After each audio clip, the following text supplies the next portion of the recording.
I want you to close your eyes for a second. Imagine a woman sitting in front of a mirror, getting ready and doing her full makeup routine because she's getting ready for a political rally.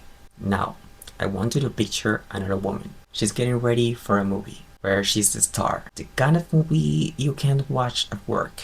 If they switch makeup routines, they will be doing the exact same makeup. And that's not a coincidence. That's what we're talking about today. Now, before we go anywhere, I need to be clear about something. This is not an attack on any woman. Not on the ones at the rally, not on the ones on the set.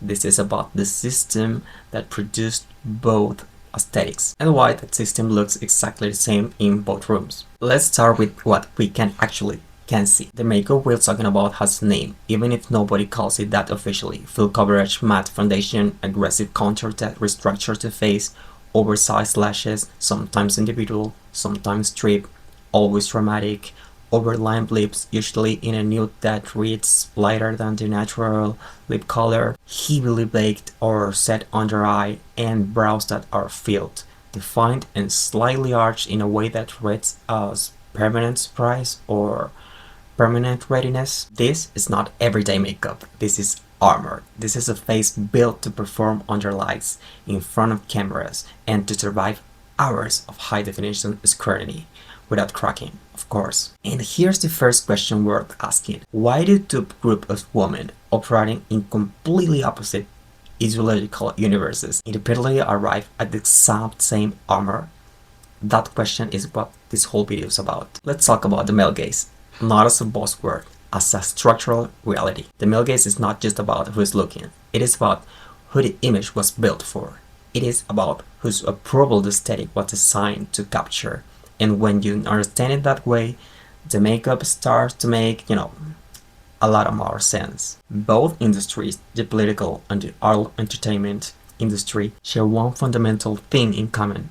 Their primary audience is men, the consumers of political media. In the Republican base, skew male. The consumers of adult content skew overwhelmingly male.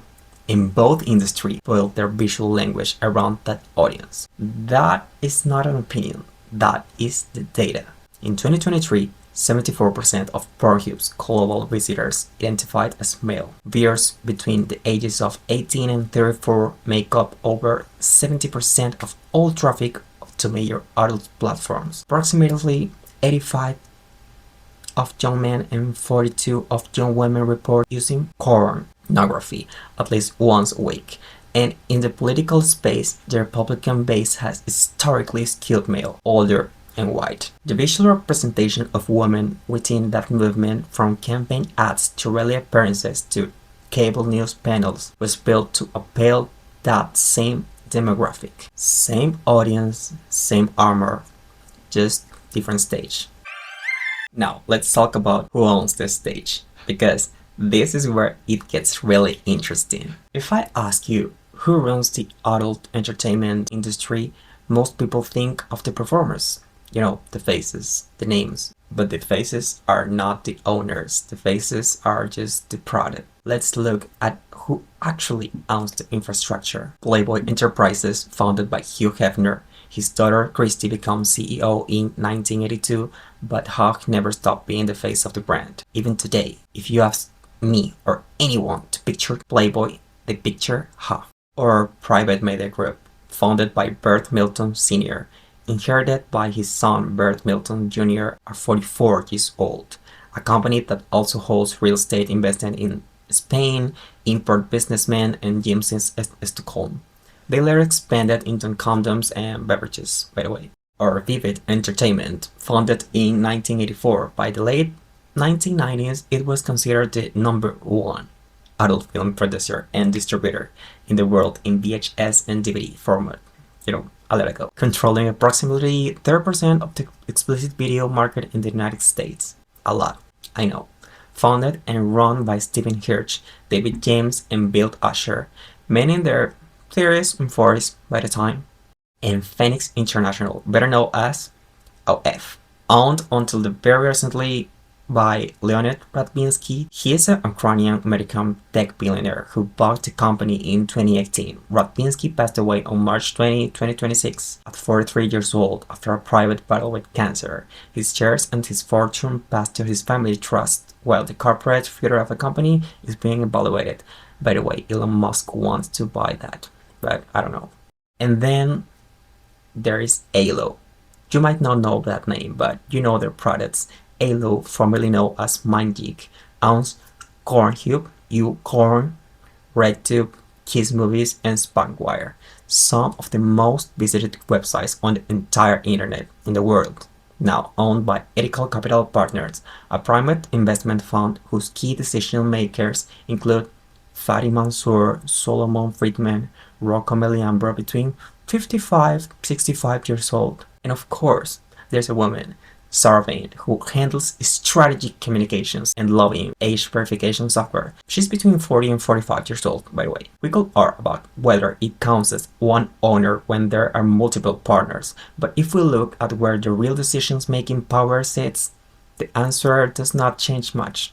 And finally, WGCC Holding, the direct rival of Alo in mass distribution, an extremely discreet corporation operating out of Prague. Owner Stéphane Pacou, a French businessman who actively avoids public appearances, interviews, and photographs. Currently around 50 to 55 years old, his company owns Xvideos and XNXX, two of the highest traffic adult platforms on the internet in the world too. So, who runs the adult entertainment industry? Men over 45, mostly white, mostly invisible, owner of servers, payment processors, and distribution platforms. Not performers, not faces, just infrastructure. Now, let's drag to the org chart. Look, here's the boss. A man between 35 and 60 years old who owns the platforms and the technology. The performer, who is a woman between 80 and 25, the average age of entry into a traditional adult film has been approximately 22 years old for over 4 years, and they stay for an average of 3 years before retiring from public view. You know, max 25 years old women. And the consumer, a man around 30 years old within the dominant range of 25 to 34. A digital native who consumes content weekly or daily and is willing to pay monthly subscription for an illusion of closeness. Approximately 75% of all workers in the adult film industry are female. According to the American Public Health Association, in 2023, female OnlyFans creators comprised 78% of the total of 3 million creators on the platforms. The product is the same. The faces change every few years. The owners stay. Now let's look at who runs the MAGA movement.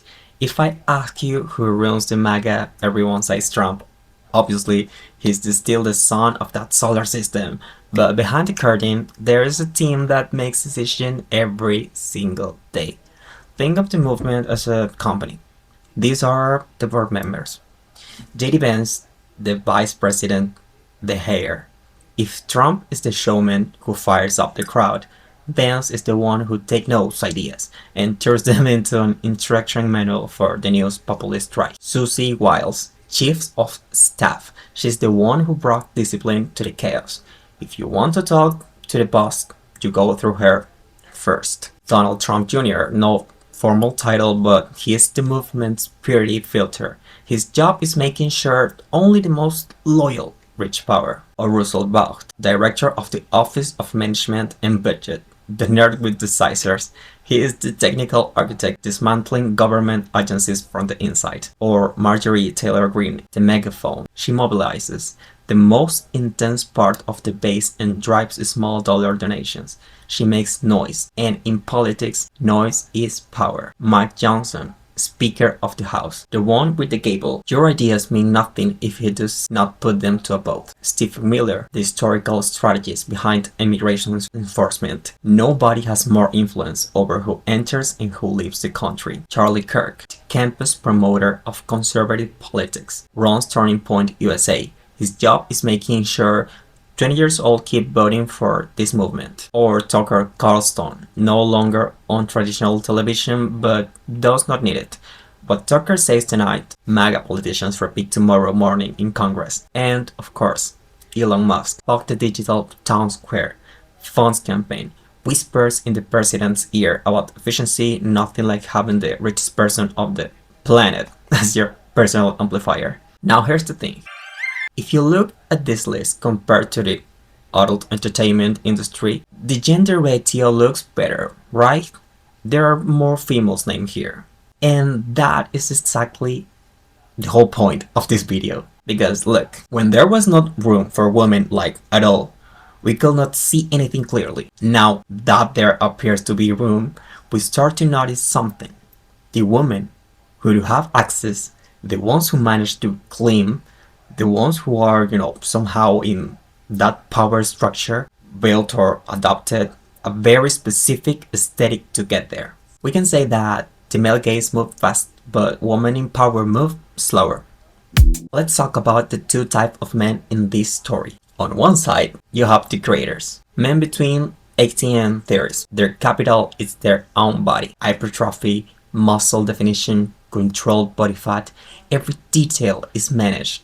The beard, the hair, the tan, the tattoos placed strategically to highlight muscle groups. Tight clothes that suggest the anatomy underneath, even when fully dressed, dynamic, magnetic, focused on immediate visual seduction.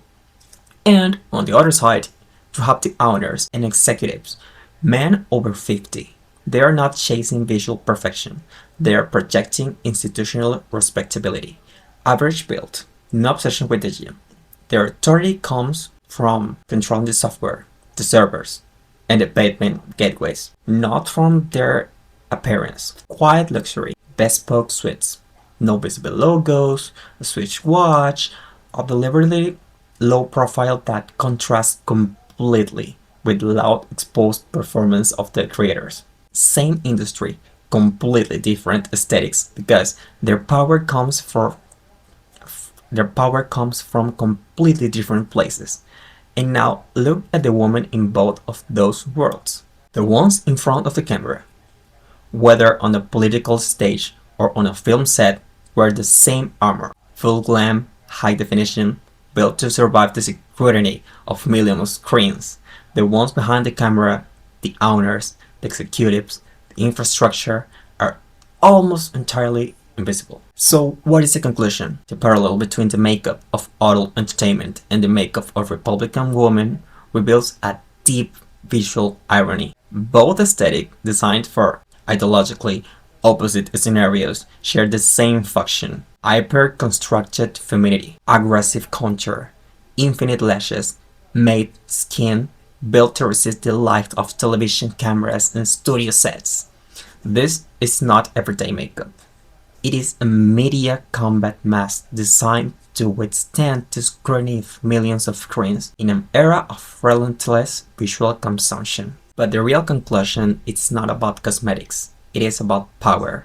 In both worlds, the ultra-produced female face operates as the most visible front of a machine whose backroom is still controlled by older men, discreet, dressed in the sobriety of capital. Which leaves us with an open question about the nature of power in the 21st century. Is hypervisibility and aesthetic perfection a symbol of real influence, or is it simply the aesthetic toll the system demands that women paid in order to be allowed into the game? When the studio lights go off and the makeup comes off, the infrastructure that sustains the spectacle still has the same color, the same age, and the same discretion as always. Anyway, I'm zamoffi. Subscribe if this makes you think. Leave me a comment. Tell me if you see it now. See you next time.